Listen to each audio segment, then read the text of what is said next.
Yeah. Good morning. Happy Sunday. Jason is also on the road today. I am in a different room. So not necessarily like in another I'm not on the road, but I'm in a different room. We're gonna start off this show with a little bit of awkiness. You guys all ready for this? Hold on a second. Here we go. Yes, skinny man, how are you today? Hello, listen, I'm gonna sandwich hot cheese We need to get shut with a down. pot tart in the I middle. don't think so. The hockey way. Sure. First you slap the salmon on the grill. Then we hit it with the pepper. Now we chop it up. Let's go.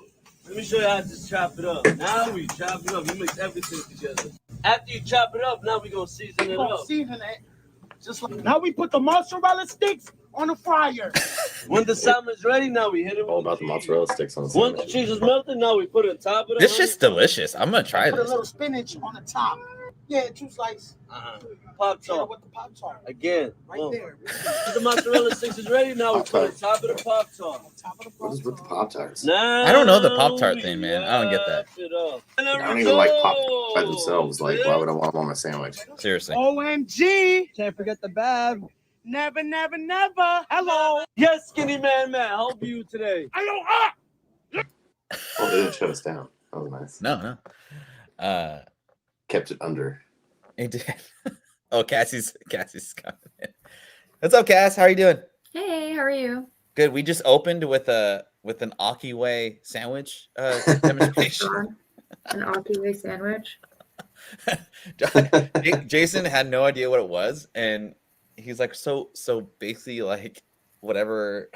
Like, what would your description, dude? I forgot what you said. My It's like- description. He was like asking. I was like, so basically, it's just like videos of drunk or stoned people that are like, let me make this crazy ass sandwich, and the dude's name is Aki, I'm guessing, No. and it's like, and that's his way.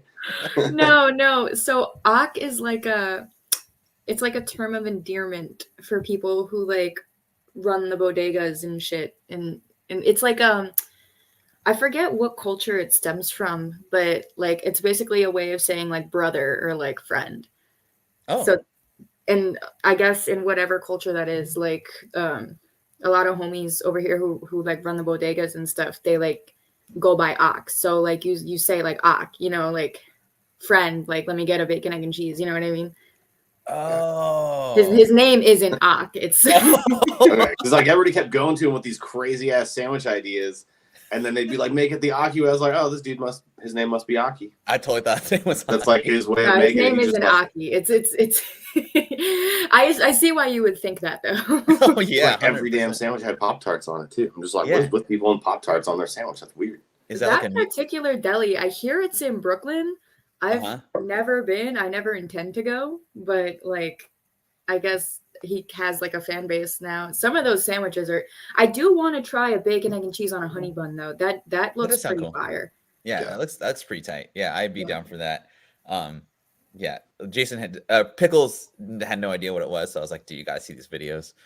And so we were kind of messing around until everyone showed up. But happy Sunday! How's it going? How's your week been, Cass?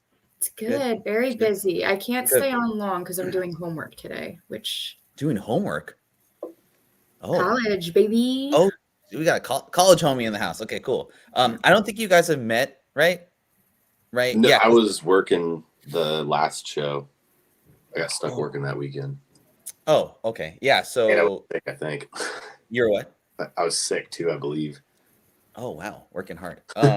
Yeah. So Pickles and I, or Jason, as I know him, we've been friends since like we were like 16, 17 years old, Aw. and we're now 27, so we're a lot older than that. But yeah, so we just started this show like literally like a year ago. So thanks to all the support from everyone, we started this show about a year ago.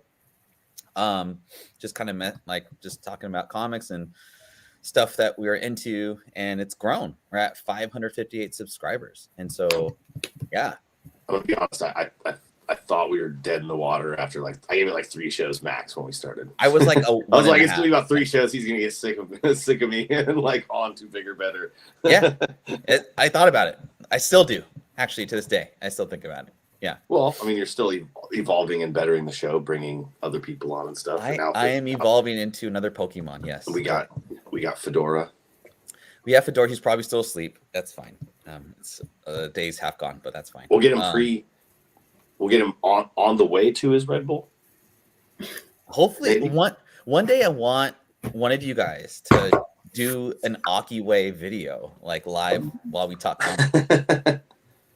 Well, I don't know if my cholesterol can handle it. I mean, you could, you know, it's fun. You just walk it off. Just do 10,000 steps. You're good. You know, yeah. Cool. So we'll just kind of wait till everyone kind of comes in. Say hi to the crew. What's up? Hi, Nathan. Is Pickles in a hotel or the grandparents' house? Hotel. Hotel. Michael Baker, what's going on? Our East Coast friend. Wookie Fodder, it's been a while since I've seen you. And yeah. So, Cass, I wanted to bring you on again today. Again, thanks for carving out some time in your busy schedule for us because I wanted your perspective. Yeah. No, thank you. Just wanted your perspective on, you know, our show's mostly like a market, quote unquote, investment type show. But, you know, it's more of like what your generation or whatever you want to call it is interested in as well. Because Jason and I don't have that kind of perspective. So the slides we'll go over today, I wouldn't say it's a continuation of the last show we did, but it's more of like a different kind of perspective, I guess, than the last show we did. And so hopefully you'll like it and give us your insight. Without further ado, let's get into it. Because you got a bio chem project to study for. I don't know. Statistics. Oh my God, forget it. We get you out of here soon. You were like way off. What's that? The biochem. Where did you pull biochem out of? I don't know. Okay, like it sounds. You were like, it was like complete opposite ends. You're like, oh, you got your biochem. You're like statistics. It's like, oh. True story. My statistics professor in college, this is a long time ago. His name was Fotopoulos. He's a Greek guy. Really? And yeah. And if you caught him on a good day, you could ask him, like, you could raise your hand. He'd be like, oh, does anyone have any questions? Da, da, da. And if you caught him on a good day, you could ask him to let the whole class leave early, and he would let everyone go. Oh, that's awesome. I know. He's the best teacher ever. But anyway, enough college talk. I always got screwed by those. It was always an option. They're like, well, it's like, how about if I make this, you guys do this, and if I don't, you can get what you want. Yeah, I hate those people. 90% of the time, they got what they wanted. They did. Oh, Fedora's awake. We had a hockey coach that used to do that to us. Oh yeah. What's up, Fedora? We just we opened the show with an Aki Way video. Oh my God. And I had the same reaction. and Pickles and I totally thought the dude's name was Aki. It 100% is not. So thank you, Cassie, for clarifying that. But how's it going, man? I just woke up. I got a lot to do. I know you today. did. I got a lot to do today. We'll try and keep it quick. I deleted like 4 slides because I knew You don't have to keep it. You don't have to keep it quick, but. I mean, oh no, you guys are like East Coast like busy today, so I don't want to keep you guys too much. So, what's up, JT? JT's in the house from Texas. Yo, yes, where's Kelsey? Why she's not here? She just didn't want to do it. Oh dang! Oh wow! Oh gosh! That's Somebody slipped her some female advanced version footage of the of show. Bird. She's like, nah, I'm good. The What what? did What did you say? That's the female version of Ferd. Oh man, I don't know. That may be a really bad combo then, man. It's probably a good thing she didn't come up on the show then. That could be entertaining, man. I got some popcorn over there. Okay. Oh, yeah. But yeah, I'll just start the show. We got 9 live, about 10 minutes in. So again, thanks everyone for joining us on a Sunday morning. Hopefully we get some more people coming through. But yeah, talking about the best modern comics. I know the past couple of weeks we've been kind of hitting on some longer term stuff, but you know, longer term investments in comics is like kind of a tough thing, right? Because there's a lot to you have to have a huge buy-in into it, and it's not as fun as modern stuff.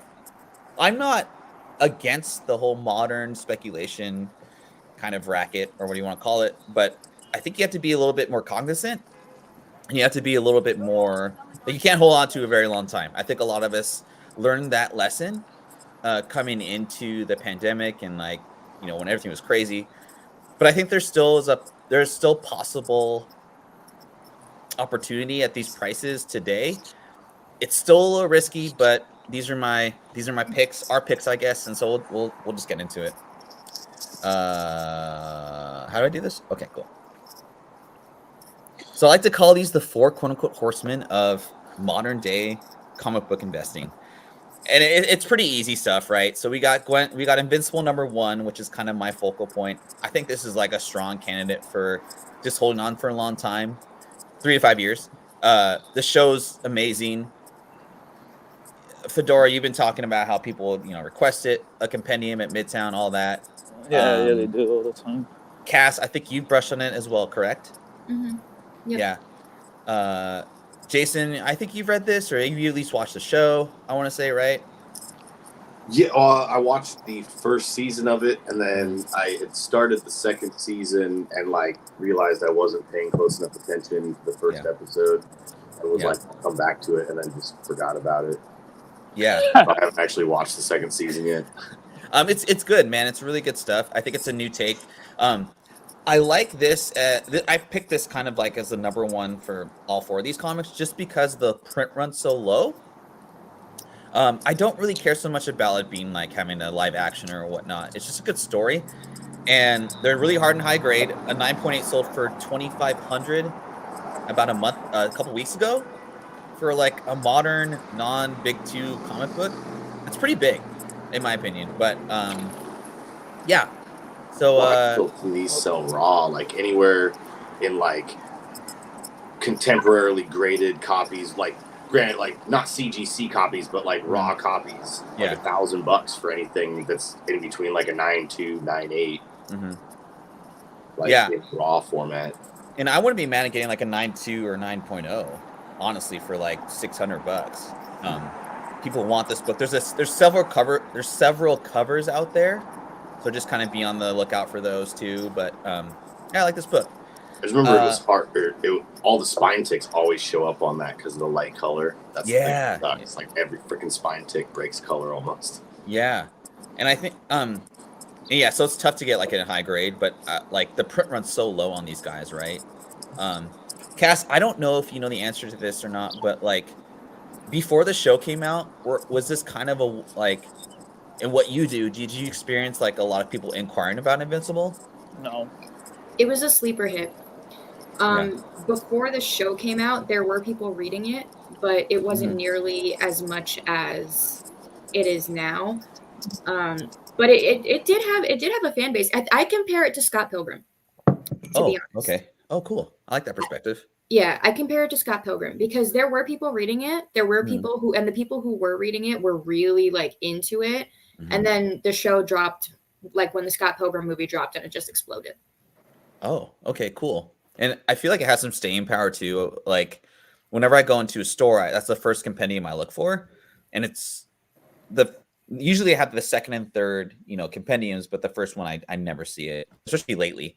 It's because people who don't usually read comics, who don't usually walk into comic book shops, they know about Invincible now because of the show. So that's the one that they're buying. Yeah.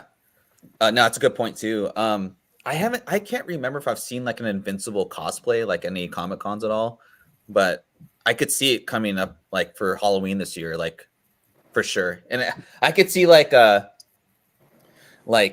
whole team. I think that'd be kind of cool. It's got a lot of development. The next book I want to talk about, you guys all know, Ultimate Fallout 4. It's a safe bet, right? I mean, Miles is Miles. Fedora, you had just did a sale. Yeah, somebody bought one for this PS600. Yeah, it was crazy. I mean, that's a lot for a raw comic book. What grade was it in your opinion? It was still in the poly bag, like near mint plus. So okay, that was cool. It's potential, cool. right? Yeah. I mean, that's a strong sale. Yeah, a lot of people are buying a lot of raw books, which is interesting. a lot of books that were kind of like from the Silver Age, and they were just kind of sitting there for a really long time, and now for whatever the reason they're moving. So I guess people kind of like I think we were talking about it in the Discord, how like modern books are kind of like meh these days. Yeah. So yeah, because some guys came in and they were like looking for high value books to buy, and then, you know, I was just telling them, hey man, like DC, you know, we got some DC stuff. It's very affordable for like the age that it was in, and you know, sold the Aquaman first appearance of Mira and first Batgirl, and I think that those are kind of the books that people just want to buy these days, or at least spend a significant amount of money, because in today's economy, $250 is a lot of money, even though it's cheap for like a silver 12-cent book, and $450 is a lot of money. So I think that like if people are willing to like put up that kind of money on a book, then it probably means that you should probably look into kind of that area and see what's going on there, in my opinion. So yeah, I mean, the Ultimate Fallout sale that you talked about, like that's like cash money. That's not an eBay sale. That's like in-house, like, you know, someone going into a store. So that just kind of hit me. And yeah, here's the other thing too. Like, I got my tax return. I'm not spending on comic books. Well, maybe a little bit. But yeah, you know, I'm spending on property taxes, but whatever. What is this return you speak of? They're taking my money, goddammit. Well, maybe you should do some deductions. Anyway, I'm married, so I get to. Anyway, let's not talk about that. Anyway, but the guy that had bought the Batgirl was telling me he has a first print of TMNT in a 9.4. So I don't really think that I don't really think that was tax return money. I just think for sure. Yeah, he's got it made, and he was like, "Oh, this is interesting." Batgirl. Yeah. Next book, I'm gonna go Jason on this one. Batman 655. I felt like out of these four, and you know, this is just like our opinion, right? As far as like, you know, everyone can have their own kind of like good to go kind of investments, right? But I know, Jason, you are a big Damian fan. Batman 655. I feel like this has staying power because of the video game. Batman, as the last show we did with Cass on there, you know, Batman was the #1 selling book for 2023, 1 through 9. And I think for 150 and 9.8, that's a great investment. This cover's awesome too. I love the cover. Jason? Well, especially if you can get it at 150 now. Yeah. I mean, me personally, I missed the boat on that, like because when they announced the James Gunn stuff and like everything happened, then he announced that. Like, I have a 9.8 in 655 that I was sitting on, but I like it was still like nobody knew. Like the problem with spec is like nobody knew which book was going to take off, and then before I knew it, this thing was selling for like $500 or crazy $500, $550 a piece for a 9.8. And then when I tried, I just like was like, fuck it, I'll try listing mine. And then at that point, the market just bottomed out, and like nobody was buying anything higher, and it just steadily went down. And I was like, oh, I didn't really want to sell it anyways because I like the book. I was just seeing, I was like, hey, if I can get that much for it, like I'm willing to give it up. And then it didn't. It had already fallen out that quick. Like it was within a couple of days. Yeah, it was super quick. That was kind of crazy. But yeah, 150 for this, like, I mean, go out there, like use your tax return and buy one. It's a great book to have, and it's not an easy 9.8 in my opinion. I don't know the supply of 9.8s in this. I didn't research that, unfortunately, but just reholder it. Just reholder it, bro. Just reholder it. You're good. You're good. And then last but not least, Edge of Spider-Verse #2. I saw this go for $831 and a 9.8. The variant, I don't think is a very investable book as far as like return on investment. That's more of like if you got the change, then I guess take the risk. But I thought for $831, this may dip a little bit more just for whatever reason. But Cass, I'm gonna go to you on this one. Do you see an increase of readers for Gwen Stacy specifically, or is it just kind of has it grown or has it not grown at all the past year? Honestly, no. I don't. I think that they're pushing Gwen Stacy a lot, but I don't see any more or less people clamoring for Gwen Stacy comics. I'm pretty surprised that that book sold for as much as it did. I'm assuming it's because of the Spider-Verse film, the animated film. Sure. But I'm actually pretty. I mean, I guess people like Spider-Gwen. She's a very like cosplayable character. You know what I mean? But I'm kind of shocked that it went for that much. Okay, well that's good. That's good feedback. And that's why we have you on the show. Oh, bye, Fedora. And then I think Cass, I actually thought of you on this next one, so I wanted to kind of think, not quote unquote out of the box, but like a sure, just like rare book to get, a tough one, and one that people want. Batman Adventures number 12. I feel like this is a modern grail. You could put it like, hey, you could maybe say top. Yeah, that's the book. Yeah, I own that. You do. You own that. Nice. I own that. Do you have it graded in a grade at all? It's in a slab. Yeah, I got it. Mine's a 9. No, that's a lie. It's an 8.6. Mine's an 8.6. Sweet. I like it. I mean, I think regardless of grade, you should have this book in your collection for sure.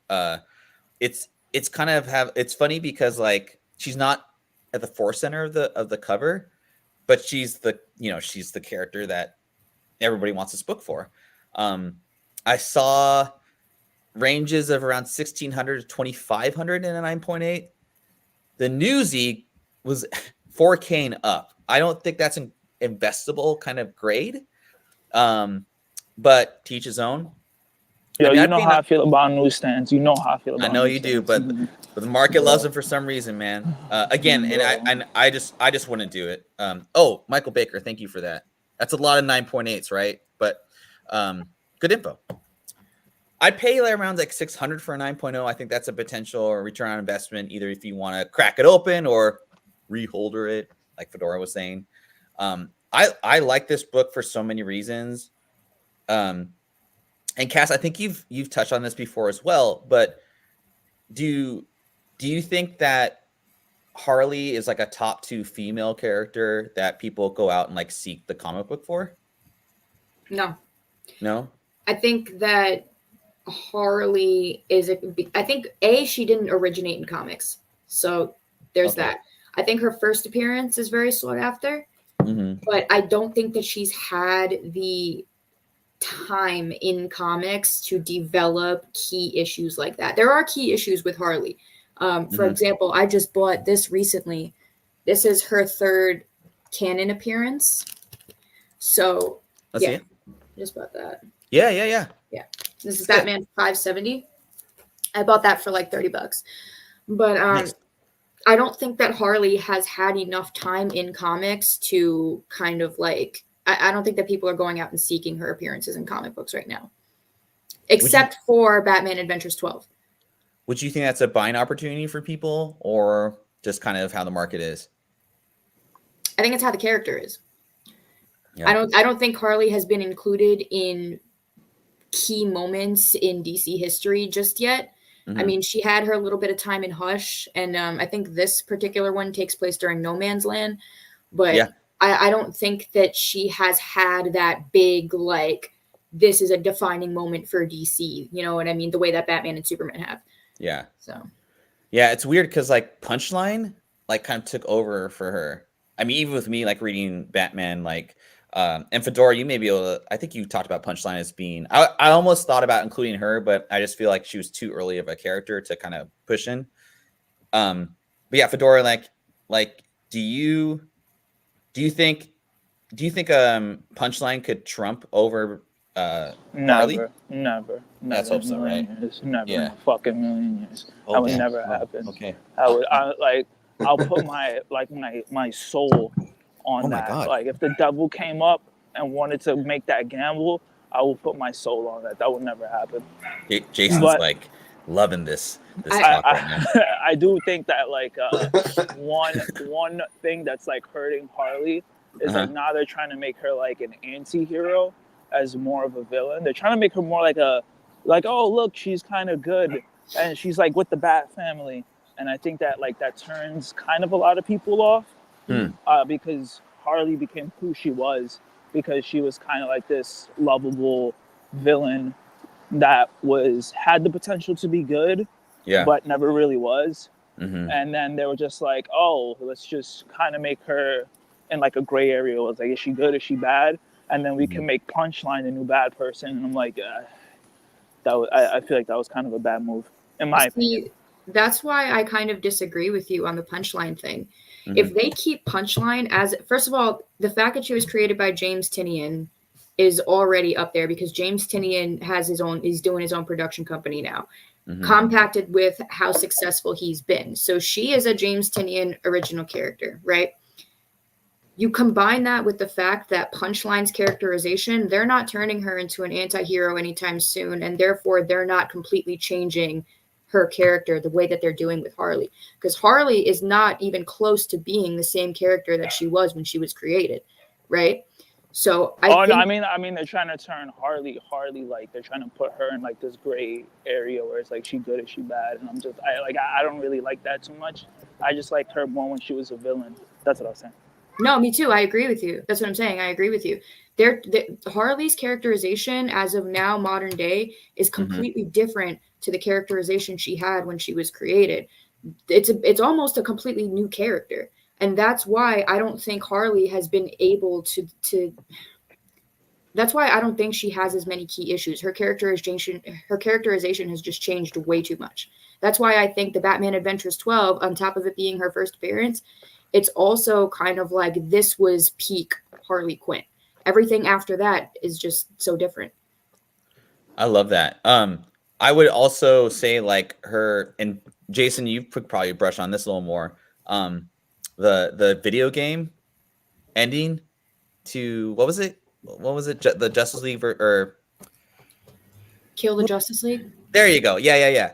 That was peak Harley Quinn. That was the Harley Quinn that I know when I was a kid watching Batman Adventures and all that. And I think like for me, that brings a new demographic of people that don't read comic books will play video games, like kids I know, knowing who or that's like they think that Harley Quinn's badass, in my opinion. Anyway. Well, and they like they always being someone who kind of like came to fame, like she was alluding to, like via the screen, like her popularity, let's face it, has come from like Batman the animated series and then the Suicide Squad movies and everything she's done with like the Margot Robbie character and stuff like that, Birds of Prey. That's kind of like sometimes it's weird to me that that's the character that they necessarily go with, because I don't know, it seems like they've kind of tried to, from the animated series anyways, make her almost like ditzier or like less smart seeming. And I'm like, I feel like some of the writers sometimes forget, like she was a doctor before she went crazy. Like, yeah, like she's smart too. Like it's just like crazy doesn't like get rid of smarts. And so I don't like when they kind of do her character in that way where she's just kind of like running around. Like she's actually intelligent too. Yeah. And they like kind of, I feel like they suck that out of the character sometimes. 100%, man. Yeah. I Chip Zdarsky's killing it on Batman right now. I really hope that he does something with Harley, because I feel like she is also an untapped character in comic books too. So we're about 30 minutes into the show. I want to thank everyone here for being with me. I want to thank the crew for their opinions and their perspectives. It's good stuff. And yeah. Next here. So I was talking to Vinny on the phone, Vinny Kumar. We do the show on Tuesdays, Run of 5. Shout out to Vinny. And he was giving me a perspective of his kids and what cartoons they grew up with, kind of similar to like what Jason and I grew up with, whatever. And there's just some books, or there's just some characters that like I don't get, I don't really enjoy, but they do. And that's okay, right? Because there's something for everyone. I personally wouldn't put as much money into this Captain Marvel second appearance, number 17. However, my point with this is, if you do believe in Captain Marvel for the next 3 to 5 years, I mean, she's going to be part of the Young Avengers. We can't deny that, right? This is the book to get. It's a lot of money, but compared to like the pandemic and even last year, $600 for a 9.8 and this Captain Marvel second print number 17 That's how much it went for. So if there's ever a time to believe in this character and to put some money behind it, I think that's not a bad idea. I personally am not doing this because I just think there's other books to put money towards. However, I'm going to go to Fedora on this one. Do you think 600 is a good buy for the next 3 to 5 years? No. I like Captain Marvel. I think she's got she's had that series that came out in like 2017 that I really liked. And then I know they're using her in Avengers Twilight, and that's pretty good. So I think the potential is there for her, but I don't know. 600 is too much. Yeah, it's too much to put my money where my mouth is. It's a lot. And then I'm gonna Spawn's just like, man, I know like even comic book readers don't really read Spawn, but they know who Spawn is. He's in Fortnite. He's in freaking what's that other game? Mortal Kombat. He's in. He's just all over the place. So he's always going to have that consistent kind of appearances, whether it be in comic books or not. Spawn is badass, and I know that Michael Baker. Where are you at? I didn't see it. Anyway, Michael Baker, I know you're loving this. Oh yeah, it's a show. Yeah. Cass, I want to go to you on this one. With Spawn, do you, when a new series comes out, do you see a lot of like customers like feeding for Spawn? Like, is it still a loyal kind of fan base? Yeah, 100%. People, I've never seen a fan base like Spawn. No matter how many ridiculous series come out for Spawn, people will not only buy them, but they will also buy all the variant covers. Spawn, like, I don't know what it is, man. People love Spawn. Spawn is like an easy seller for me, from what I've observed. Yeah, the newsstand for Spawn in 9.8, I know Fedora, you hate it. 687 though, like that is crazy. That's a huge drop. That's a huge drop. Yeah, that's a lot more. There were, and I know it's one of the most overprinted books of all time, but man, it's all about supply and demand. Statistics for you, Cass. Supply and demand. I don't know what that has to do with statistics, but anyway, never mind. See, that's why I failed it. Anyway, and then Jason, I want to go to you about Kate Bishop. That was my favorite next gen MCU series. Like, I think I watched it 3 times. I like the actress. I like Kate Bishop as a character. I like her as being like the future of the MCU. I found this for $75 in 9.8, which is the way that CGC is grading nowadays. I thought that was a pretty good deal. I wouldn't be mad at flipping that for $150 in 3 to 5 years. I know you got to sit on it or whatever, but yeah, man, what do you think? What do you think about Hawkeye's potential? I think because of the success of the show, they'll probably she's going to be a big. I mean, granted, they haven't really done much with her other than like, spoiler alert, the end scene of the Marvels or whatever, where she kind of. I'm just kidding. Makes a comeback, but I like the character, like you said. I did like what they did with her. The show was enjoyable. I liked it a lot more than I thought it was going to. Going into it, I was like, oh well, I don't know. Like, we'll see how this goes. But it brought you a lot of cool first, like her interaction with Florence Pugh's character. That's her name, Florence, right? Yeah.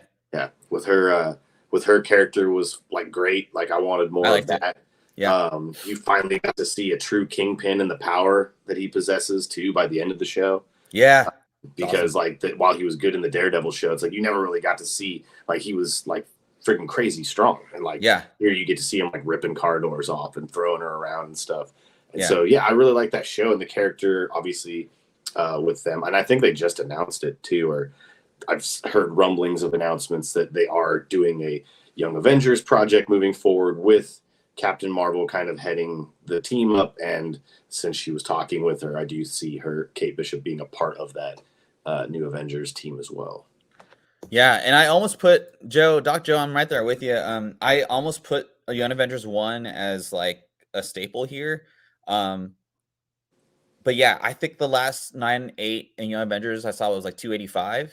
That's multiple first appearances, and I like that cover, man. Hate on me all you want. I like that cover, but good stuff, guys. And then I know like this is again like a top modern key for me, and it's pretty obvious, right?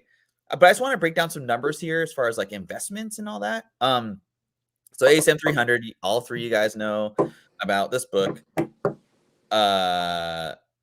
It was printed to oblivion, yes, but everybody wants this book.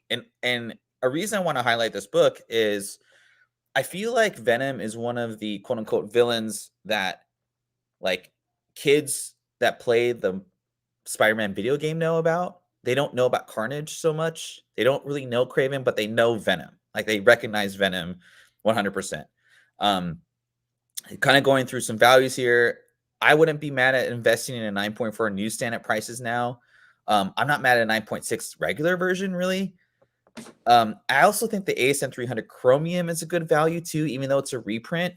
But I think it's like the third out of the regular cover and the newsstand. I think in a 9.8 for $850, I think is a good 3 to 5 year hold. And kind of like I alluded to, Gen Z talks a lot about Venom. He's in the video game. He's a central character in the video game. Gen A, the generation after Gen Z, really loves Venom too. All the little kids. Yeah, really all the love little Venom. kids. Yeah, keep that going. Keep that dialogue going, Dora. Why don't you brush up on that? Or elaborate. Sorry. Oh, yeah. There's we get a lot of little kids, and a lot of parents like, oh, hey, my son likes Venom. Do you have anything? He's 6. Do you have any? So we have like a young reader section, and surprisingly, there's children's books that have Venom in it, like little mini Spider-Man stories and stuff like that. Mm-hmm. Yeah. And then a lot of young kids come up with their parents and they ask, oh, you have Venom stuff?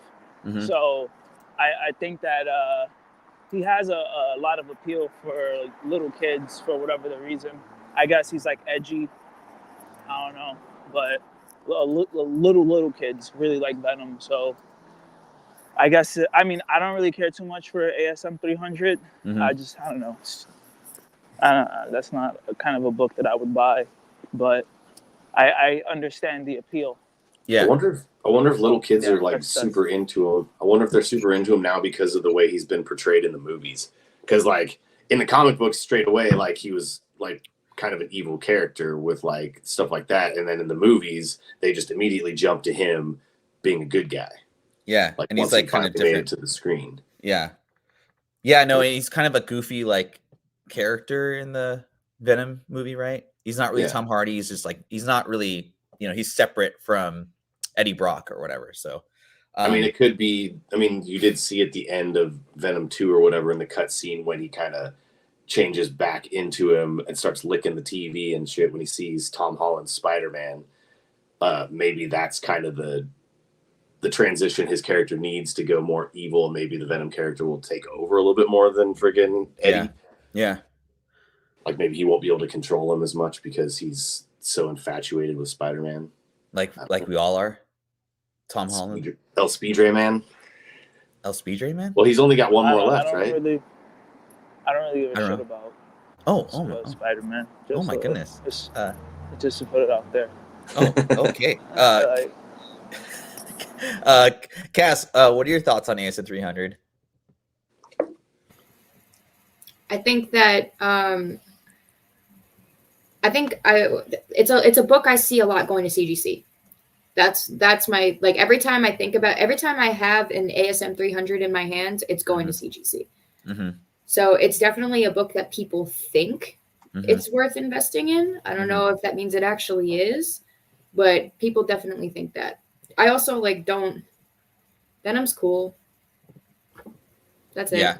He's cool. He's just a cool character. Like, there's something to be said for just like a cool character. Yeah. You know what I mean? Yeah, no. And these are like, a lot of these characters are like kind of in that category, they just hit with everyone. So, okay. Yeah, that's cool, Cass. Thanks for letting us know.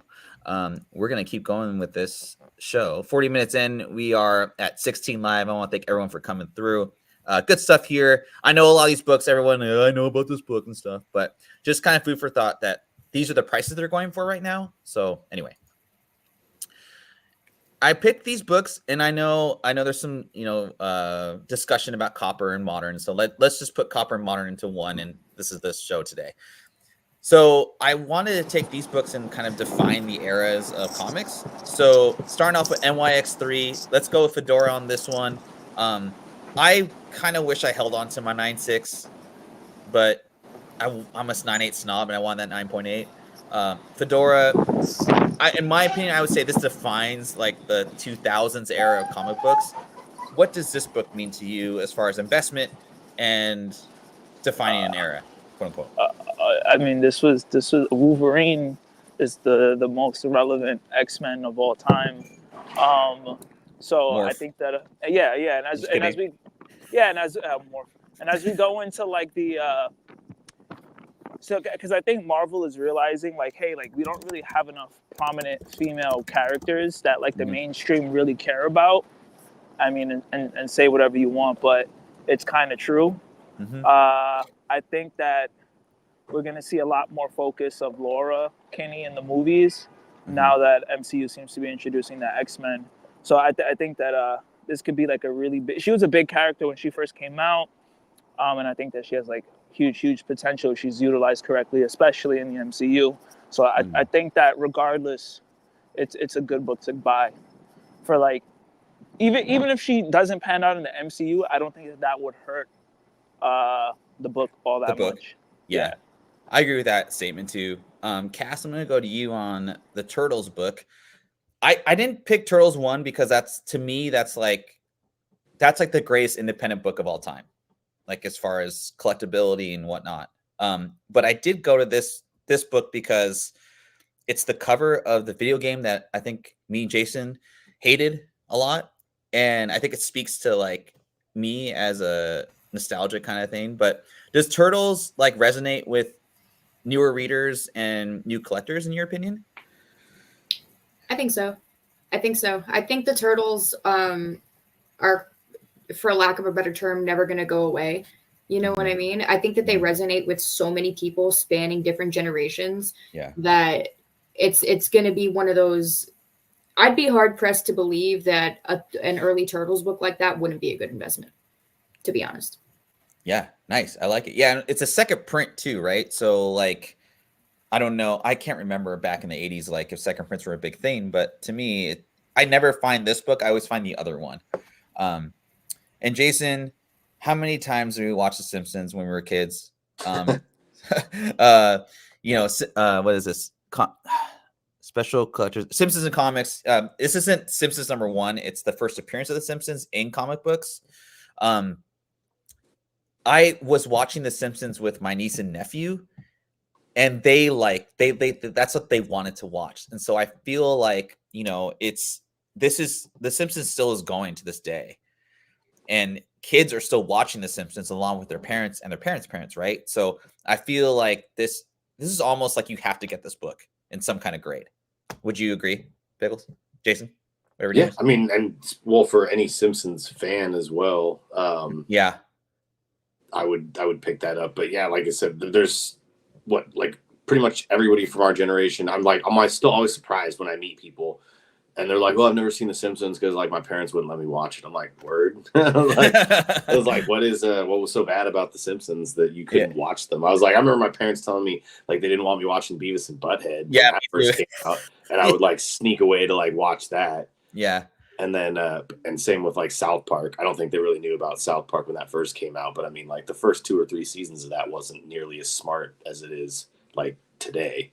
Like it was just toilet humor essentially. Exactly, man. And it's such a smart show, it's still a smart show. Well, The Simpsons too. It's like there's jokes that you laughed at when you were a kid that you rewatched as an adult, and then you understood them. Yeah, and you're like, oh, that's even funnier than when I laughed at it before. Like before, I just laughed at it because it was funny. Now I'm actually laughing at it because I understand the joke. Exactly, and the way they predict the future is kind of scary. But I just thought that was freaking nuts. They predicted the goddamn Apple shit too. All those people wandering around with those Apple glasses on. They had a whole episode of that where people were walking into like manhole covers and shit that were open. And but it looked exactly the same. They had glasses on with a little friggin' attachment that came down to their pocket and stuff. Freaking hilarious. And I threw Pokemon in there. I didn't look. I didn't have enough time to look up like prices or whatnot. But I just saw this one because my 15-year-old nephew on my wife's side, he was looking for a Pokemon #1 comic book, and he's 15. So yeah. Okay, next slide. There's like 15 different prints of that Pokemon #1. So Yeah, there's a shitload of them. Yeah. And they're not in high grade at all. This was kind of a tough one for me to think of like a big money key to buy. And I want to get Fedora and Cassie's opinion on this. I know, Doc Joe, I didn't. I'm sorry, I apologize. That was the subject I was going to do, but I didn't have time. Maybe next time. But does this comic book character like resonate for you guys down the bottom? No? Yeah, it's kind of a tough one. I don't really care about Robbie Reyes. So I'm not gonna hold you.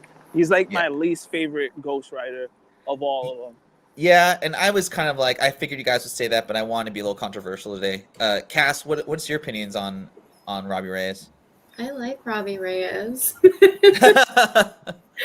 I do. I just think he's cool. I think the concept of Ghost Rider in general is cool, but I like Robbie Reyes.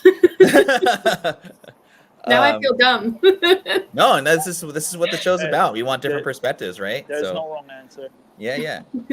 I honestly just wanted to know what your guys' opinion was because I can go either way. I don't think I've ever hated a Ghost Rider before. I wasn't like crazy about him, but I was like, okay, it's pretty tight. Like I like Robbie Reyes as like a new kind of Ghost Rider, but I feel like they don't have to take away. Oh my God, Jason, who's the original Ghost Rider? Help me out. Johnny Blaze. There you go, that guy, Johnny Blaze. Like you can still have both of them, right? Anyway, and Jason, what do you think of this cover, man? I like the cover. I like the cover too. It's a different style for him, especially since you're used to seeing him on a motorcycle. yeah. I think the car on flames too is a different perspective. It's pretty cool, but I just thought the cover was pretty tight. I know Doc Joe had mentioned the 1 in 50 is a better variant. I couldn't find good prices on it, but I saw this 9.6 go for like 700.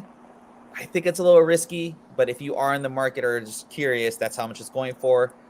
9.8s in this book are just ridiculous. And I don't know if Cass or Fedora can answer this question. I was just curious, like when a store gets like a 1 in 50 like this, who does it go to?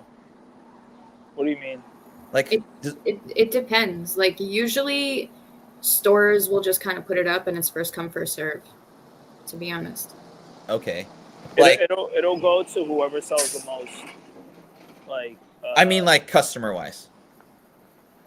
Oh, it'll go to the people with the beach chairs that sit in front of the store at 6 a.m. True. It doesn't go to like so what if like a subscriber to your hypothetical store inquired about it before the beach chairs people? Nah, you would have to buy it off the website. I don't think you can't do that. I don't think. Okay. You would have to go on the website and buy it. Well, it depends on the store. It depends on the store. Like some comic shops, I'm sure you can call ahead. If you're a good customer, maybe they will put aside an incentive like that for you. But most of the time, no. Most of the time, it's first. Because you know why? To get these books, you have to order a certain amount, and a lot of comic books are not returnable. Yeah. So the store itself is taking a risk getting the book. So if you have somebody call and be like, hey, like put it aside for me, and then they don't show up, the store is losing that. Yeah. So 9 times out of 10, it'll be a first come, first serve. Cool. I just was curious, and that's why I like having you guys on, because like my LCS isn't very big. They don't get 25 copies of Ghost Rider, and so and they usually mark up their incentives, right, which makes sense. But sometimes if you call ahead and they have it, they'll give it to me for like $5 less than. Remember when we got that Captain Marvel #4? Yeah. She's like, nah, I don't. That Captain Marvel #4 was nice. It was real nice. Yeah. I bought it from Third Eye Comics. You know, I've never shopped with them. I mean, me either. That was the only time. Yeah, I've heard good things though, to be honest. So. Where's Third Eye? It's in like the Carolinas. Oh, it's not in New York. Nah, hell no. Oh, okay. Oh, damn. Okay. Oh, sorry. I didn't know. Akiway. Anyway, next. Video game comics. Y'all know how I feel about video game comics. I feel it's the funnest hunt for me personally.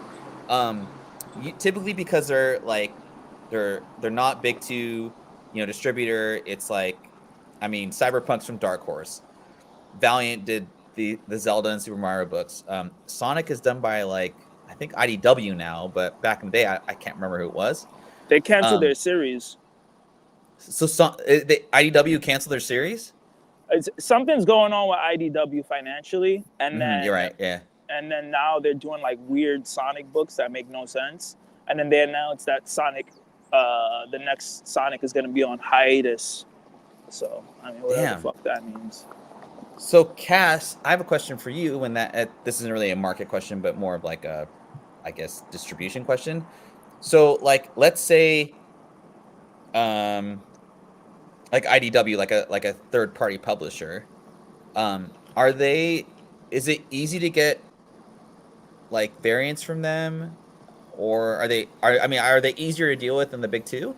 Are they harder? Not necessarily. It depends on the variants, because incentive variants, the higher price ones, all of the companies, regardless if they're big two or not, tend to follow the same process when it comes to marking up their variants. You want 1 in 25. You want the 1 in 25. You got to order 25. They're the same. The only thing that's different is probably the amount that the stores can purchase the comics from. There's very little difference though usually. Okay, that's cool because I know with my one of my LCSs they don't carry IDW anymore. That's crazy. They're just no, F those guys. Just the LCS near me. That's crazy. And we probably weren't getting a good discount from them. Yeah, and that's kind of what I thought, right? And so maybe it was just they don't have enough customers that get IDW. They weren't really happy about it. I guess the customer service or whatever deal they had, but it's all good. I mean, I can buy it from wherever you guys work or whatever. So it is what it is. But I just thought just kind of came to my head.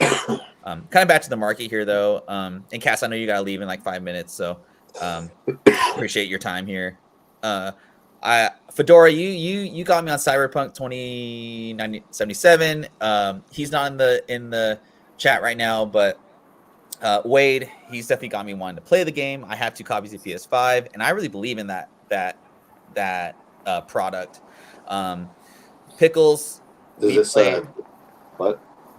Go ahead. What were you gonna say? I was gonna say, I can't remember. Does Cyberpunk have an online portion of that game?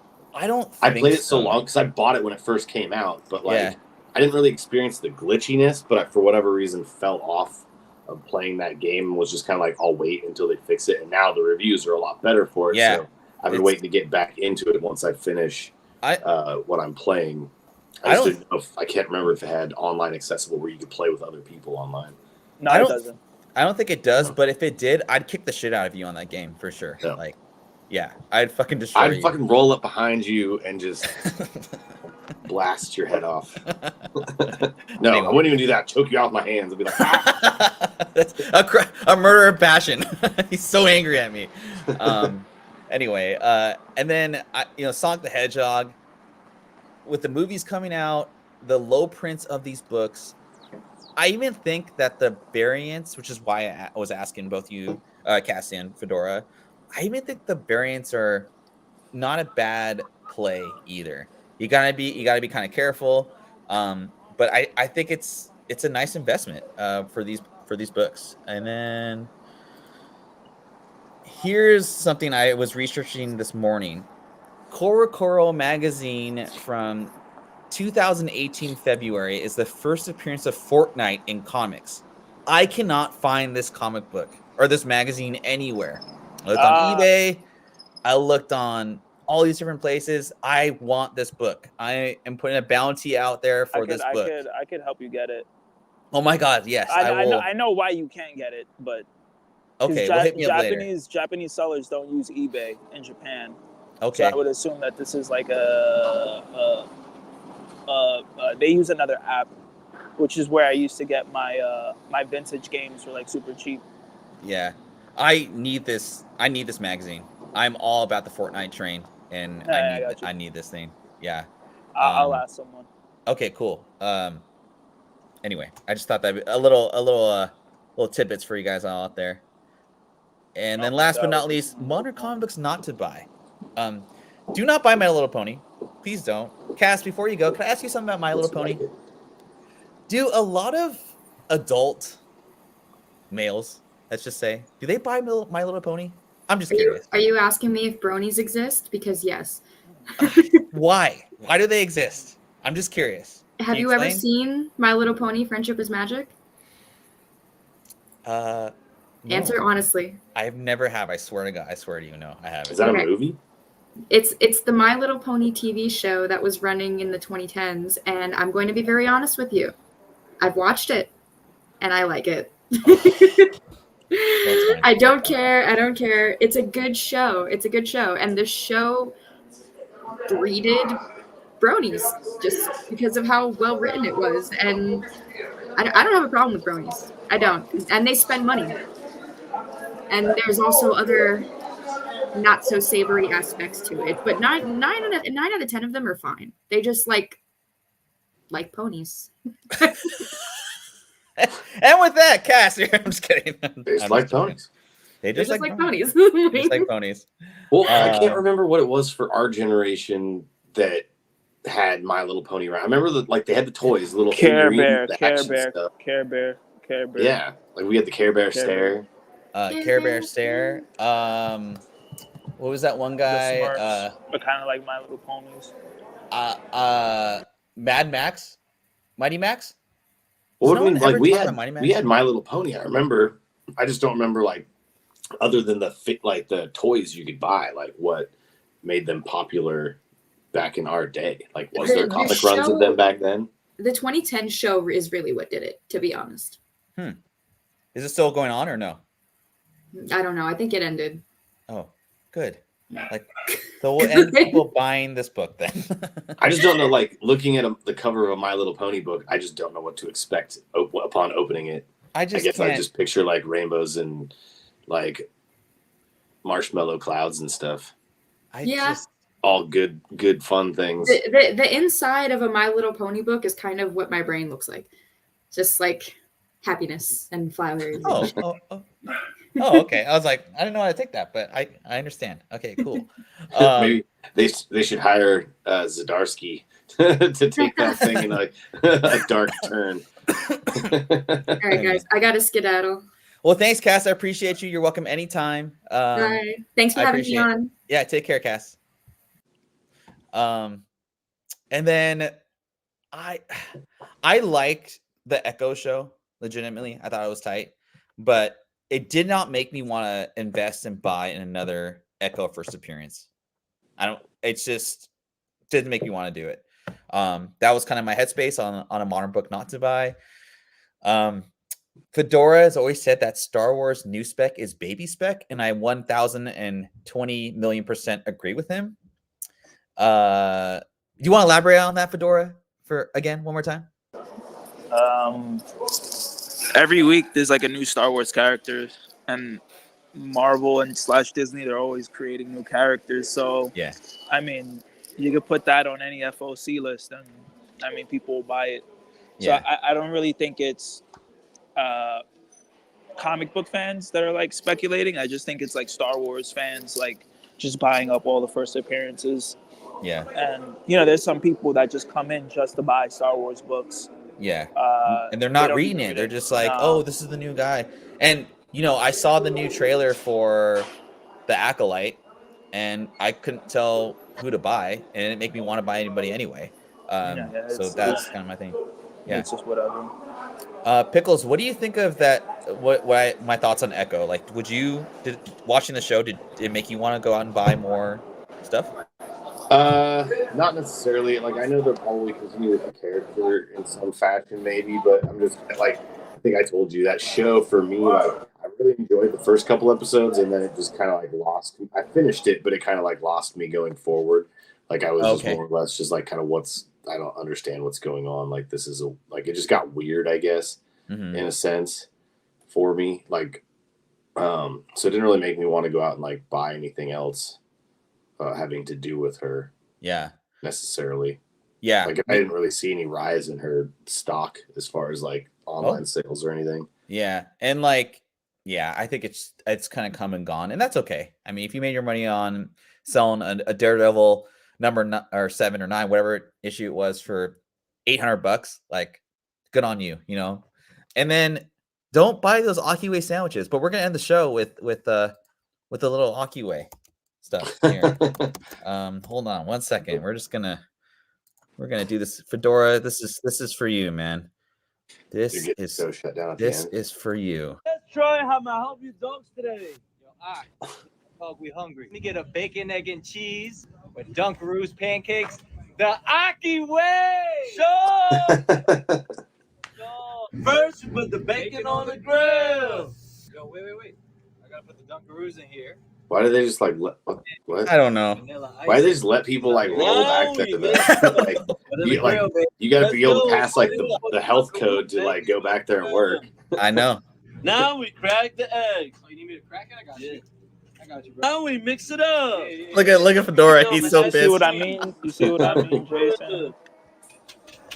Slide it on the pancake. We're gonna scoop the On a icing. pancake? And top it up, bacon, egg, and cheese. Now we stack it up. Now we put it on top of the plate, but secure the sandwich, my brother. Now we wrap it up. And the result is OMG. Yeah. Can't forget the Like, bag. it's so weird. Never before Never. wanted a bacon, egg, and cheese sandwich and been like, "Hey, dude, can you put it on some pancakes with some Dunkaroos too?" That was the greatest ending to our show, I think, ever. I'm just gonna say it. I just don't. I don't understand. Like, that's just. I'm sorry. Okay, I'll never do that again. I'll never do it again. I promise. I promise. I'm on the train right now. Where's your Red Bull, dude? Did we go too fast for you today? I feel like we went too fast. There's people arguing over like selling. Go put him on live. Get him on live. Let's like, you know. Just kidding. I'm just kidding. I don't want you to get. I was gonna do it. They're smoking a cigarette in the train station. Nice. All right, fellas. I gotta get. Oh, what? I was gonna say, did anybody get that new Spider-Gwen smash, Taylor Swift, whatever? I think I posted about it in the chat. No. Okay, fair enough. Also, yo, how's the Predator in your LCS? Do they order a lot of it? No, good. Because I want to get that Predator. I want to get that Predator. That new 1 in 25 that's coming out next week. Okay. It looks sick. Little FOC action for you guys. 1 in 25. That my one FOC book. The one FOC of the week. Like, no slide, no nothing. Just him on the streets. Just there you go. Yeah. Wait. Here's the train is coming. You know. Don't stay behind the yellow line, dude. What the fuck? No, this is New York, baby. We don't do. Oh, this. It's crazy. Yellow line shit. Like on rush hour, people are like standing like this close. Like they're trying to get in that train. Like they don't listen. They look. And when it's rush hour, they're like this close to the line. No, they don't do it. They're savage. They're savage. I mean, I don't need to take that train, but I gotta go down. Yeah, but it's Yeah, see, look, and they even got Channel 11 advertisements and shit like that. You know, so.